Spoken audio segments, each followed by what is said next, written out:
Speech accepting the Republican presidential nomination, delivered by Barry Goldwater, aka AUH2O, on July 16th of 1964 in San Francisco. My good friend and great Republican Dick Nixon, and your charming wife, Pat, my running mate, that wonderful Republican who has served us so well for so long. Bill Miller and his wife, Stephanie, to Sir Stan Morton, who's done such a commendable job in chairmanning his convention. To Mr. Herbert Hoover, who I hope is watching, and to that great American and his wife, General and Mrs. Eisenhower. To my own wife, my family, and to all of my fellow Republicans assembled and Americans across this great nation. From this moment on, united and determined, we will go forward together, dedicated to the ultimate and undeniable greatness of the whole man. Together, we will win. I accept your domination with a deep sense of humility. I accept, too, the responsibility that goes with it, and I seek your continued help and your continued guidance. My fellow Republicans, our cause is too great for any man to feel worthy of it. Our task would be too great for any man did he not have with him in the hearts of the hands of this great Republican Party. And I promise you tonight that every fiber of my being is consecrated to our cause. That nothing shall be lacking from the struggle that can be brought in by enthusiasm, by devotion, and plain hard work. In this world, no partisan, no party can guarantee anything. But what we can do, and what we shall do, is to deserve victory, and victory will be ours. The good Lord raised this mighty republic to be a home for the brave and to flourish as the land of the free, not to stagnate in the sweep land of collectivism, not to cringe before the bullying of communism. Now, my fellow Americans, the tide has been turning against freedom. Our people have followed false prophets. We must and we shall return to proven ways, not because they are old, but because they are true. We must and we shall set the tides running again in the cause of freedom. And this party, with its every action, with every word, every breath, and every heartbeat, has but a single resolve, and it's freedom. Freedom made orderly for this nation by our constitutional government. Freedom and a government limited by the laws of nature and nature's God. Freedom balanced so that the order lacking liberty will not become the slavery of the prison cell. Balanced so that liberty lacking order will not become the license of the mob and of the jungle. Now we Americans understood freedom. We have earned it. We have lived for it, and we have died for it. This nation and its people are freedom's model in searching world. We can be freedom's missionaries in a doubting world. But ladies and gentlemen, first we must renew freedom's mission in our own hearts and in our own homes. During 4 futile years, the administration which we shall replace has distorted and lost that vision. It has talked and talked and talked the words of freedom, but it has failed and failed and failed in the works of freedom. Now, failure cement the wall of shame in Berlin.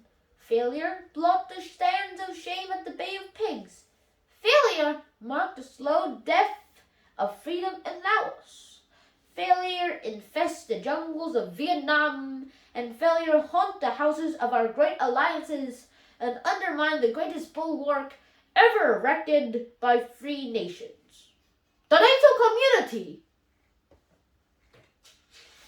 Failures proclaim new leadership, obscure purpose, weakening will, and the risk of inciting our sworn enemies to new aggressions and to new exercises. And because of this administration, tonight we are a world divided. We are a nation becalmed. We have lost the brisk pace of diversity and the genius of individual creativity.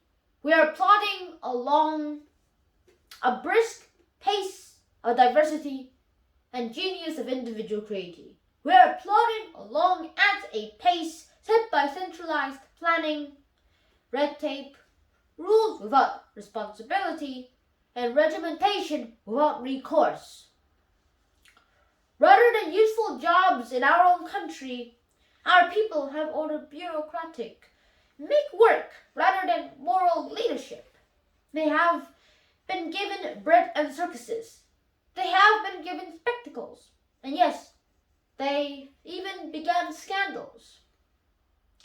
Tonight, there's violence in our streets, corruption in our highest offices, aimless against our youth, anxiety among our elders, and there is a virtual despair among the many who look beyond material success for the inner meaning of their lives.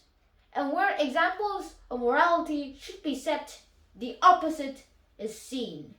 Small men seeking great wealth or power have too often and too long turned even the highest levels of public service into a mere personal opportunity. Now, certainly, simple honesty is not too much of a demand of men in government. We find it in most. Republicans demand it from everywhere and from everyone. They demand it from everyone, no matter how exalted or protected his position might be. Now, the growing menace in our country tonight to personal security, to life, to limb and property, and houses, and churches, on the playgrounds and places of businesses, particularly in our own great cities, is the mounting concern, or should be, of every thoughtful citizen in the United States. Security from domestic violence, no less than from foreign aggression, is the most elementary and fundamental purpose of any government. And a government that cannot fulfill this purpose is one that cannot long command the loyalty of its citizens. History shows us, it demonstrates that nothing prepares the way for tyranny more than the failure of public officials to keep the streets safe from bullies and marauders. Now, we Republicans see all of this as much more than a result of mere political differences or mere political mistakes. We see this as the result of a fundamentally and absolutely wrong view of man, his nature, and his destiny. Those who seek to live your lives for you, to take your liberties in return of relieving you of yours, those who annihilate the state and downgrade the citizen, must see ultimately a world in which earthly power can be substituted by the divine will. And this nation was founded upon the rejection of that notion and upon the acceptance of God as the author of freedom.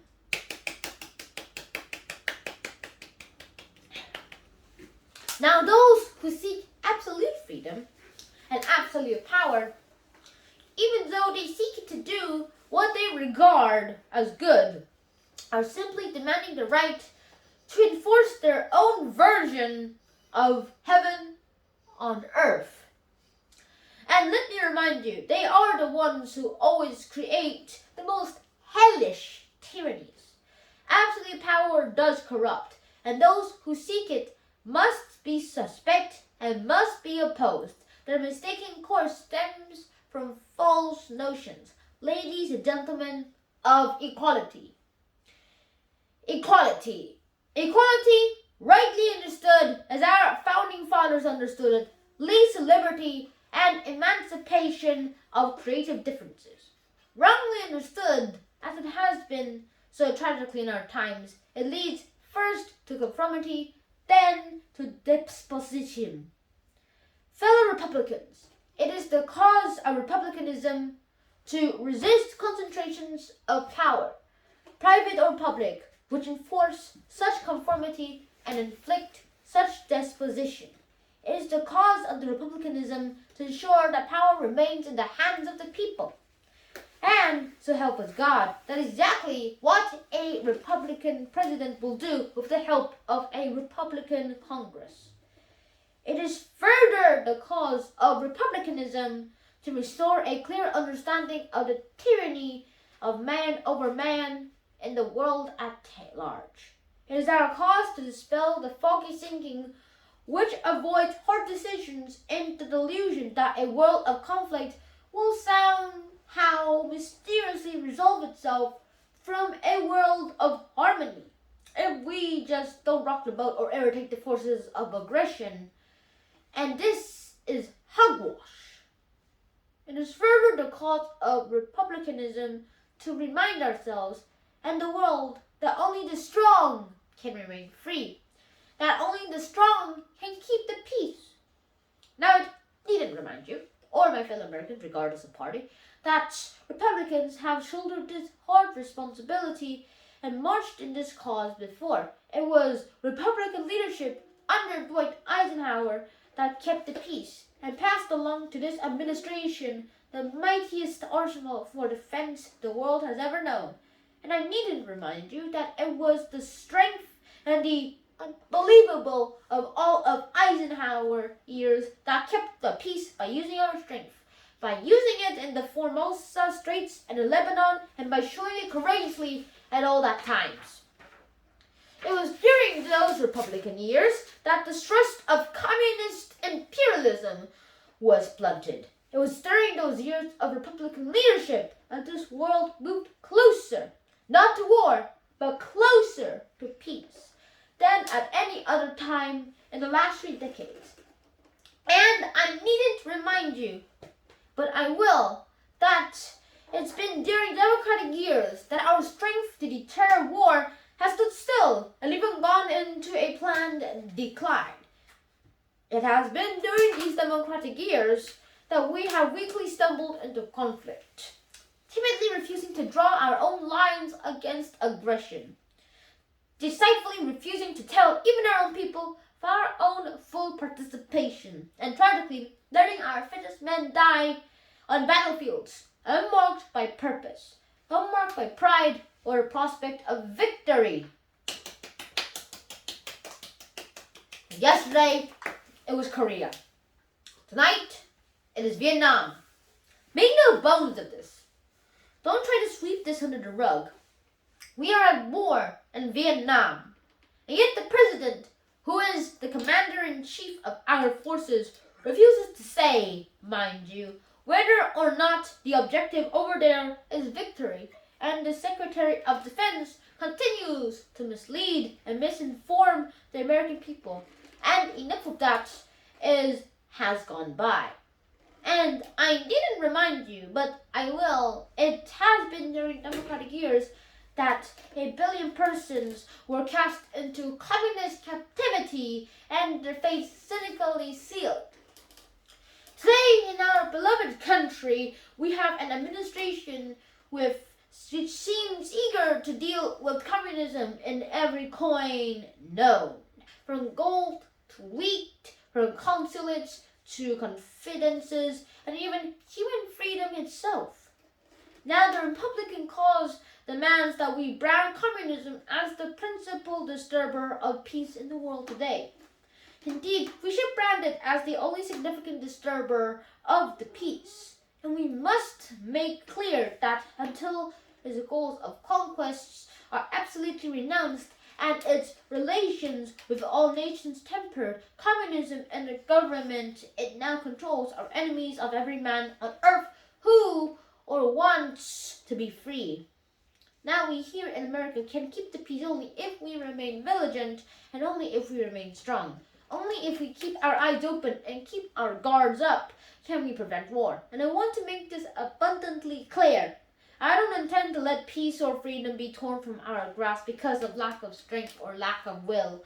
And that, I promise you, Americans.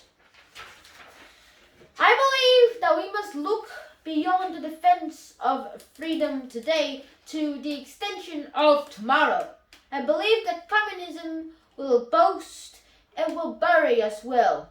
Instead, give way to the forces of freedom.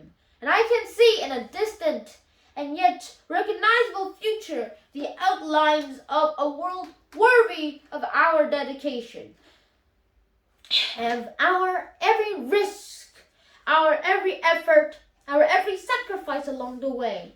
Yes, a world that will redeem the suffering of those who will be liberated from tyranny.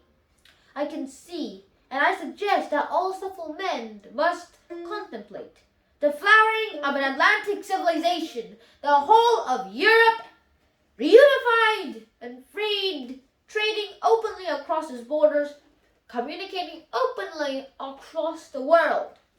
Now this is a goal far, far more meaningful than a moonshot. It is a truly inspiring goal for all the free men to set for themselves during the latter half of the 20th century.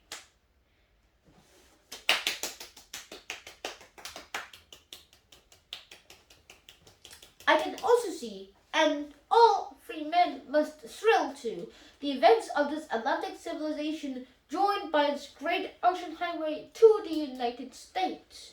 What a destiny! What a destiny can be ours to stand as a great central pillar linking Europe, the Americas, North and South, will be linked in a mighty system. A system in which the errors and misunderstandings of the past will be submerged one by one in a rising tide of prosperity and independence. We know that the misunderstandings of the centuries are not to be wiped away in a day or wiped away in an hour, but we pledge that human sympathy, what our neighbors to the south call an attitude of simpatico, no less than enlightened self-interest, will be our guide. And I can see this Atlantic civilization galvanizing and guiding immigrant nations everywhere. Now we know this freedom is not the fruit of every soil. I know that our own freedom was achieved through centuries by unremitting efforts of brave and wise men. And I know that the road to freedom is a long and challenging road. And I know also that some men may walk away from it, that some men resist change, accepting the false security of governmental paternalism. And I pledge that America that I envision in the years ahead will extend its head and its hand in health, in teaching and in cultivation, so that all new nations will be at least encouraged to do our way, so that they will not wander down the dark alleys of tyranny or the dead-end streets of collectivism. My fellow Republicans, we do no man a service by hiding freedom's light under a bushel of mistaken humility. I seek an America that's proud of past, proud of its ways, proud of its dreams, and is determined actively to proclaim them. But our example to the world must, like charity, begin at home. In our vision of a good and decent future, free and peaceful, there must be room for deliberation, for the energy and the talent of the individual. Otherwise, our vision is blind at the outset. We must assure a society here which, while never abandoning the needy or forsaking the helpless, nurtures incentives and opportunities for the creative and productive. We must know the whole good is the product of many single contributions. I cherish a day where our children once again will restore as heroes the sort of men and women who, unafraid and undaunted, pursue the truth, strive to cure diseases, subdue and make fruitful our natural environment, and produce the inventive engines of production, science, and technology. This nation, whose creative people have enhanced this entire span of history, should again strive upon to do the greatness of all the things like we, as individual citizens, can and should do. And during the Republican years, this again will be the nation of men and women, of families proud of their role, jealous of their responsibilities, unlimited in their aspiration, a nation where all who can will be self-reliant.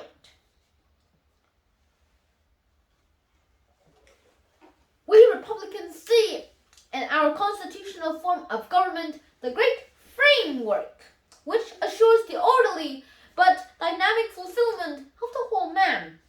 And we see the whole man as the great reason for instituting orderly but dynamic fulfillment of the whole man. And we see the whole man as the great reason for instituting orderly government in the first place.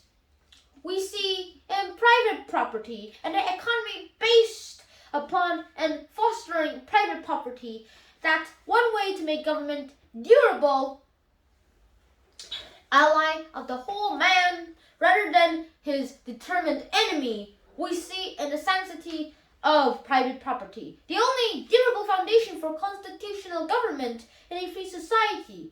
And beyond that, we see in a cherished diversity of ways, diversity of thought, diversity of motives and accomplishments.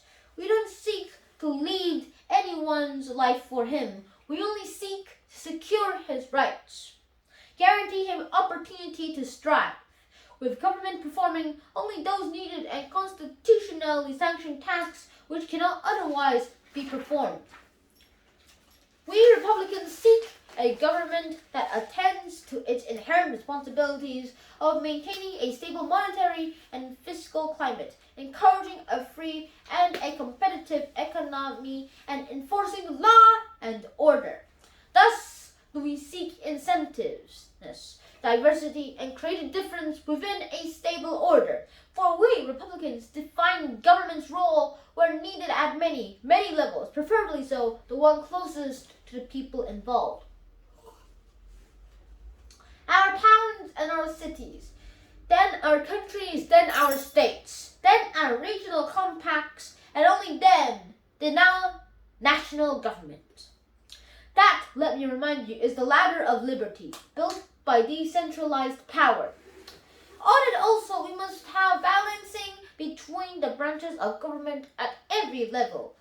Balance, diversity, creative difference, these are the elements of the Republican equation. Republicans agree heartily to disagree on many of their applications, but we have never disagreed on the basic fundamental issues of why you and I are Republicans.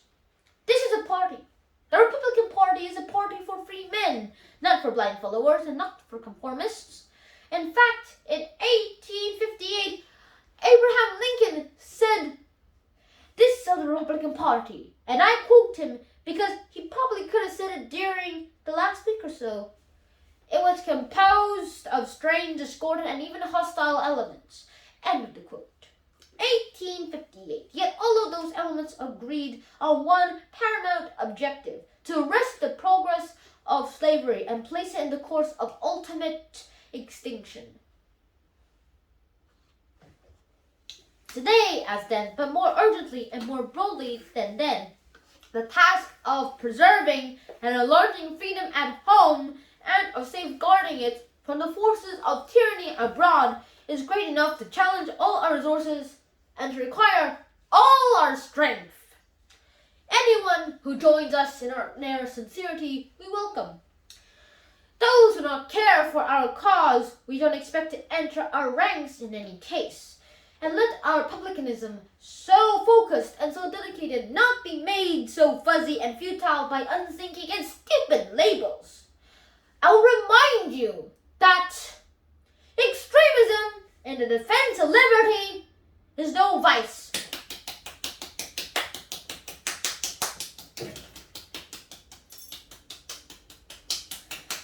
And let me remind you also that moderation in the pursuit of justice is no virtue.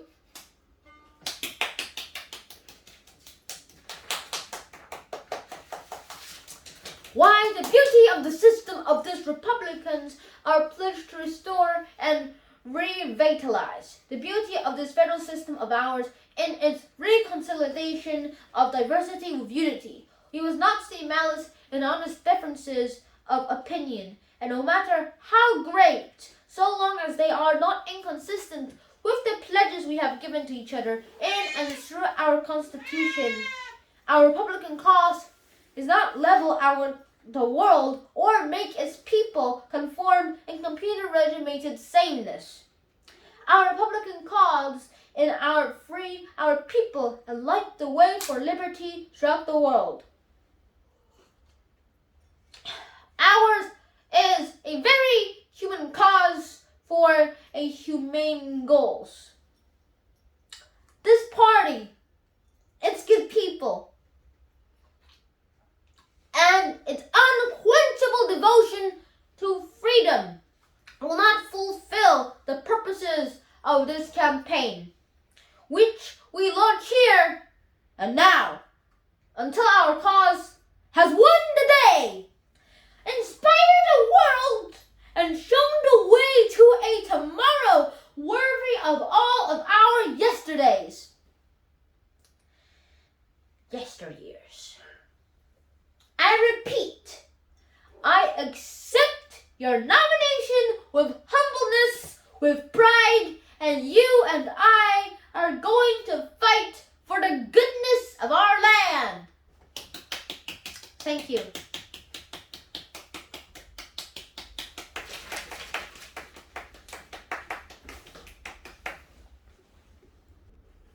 Thank you very much.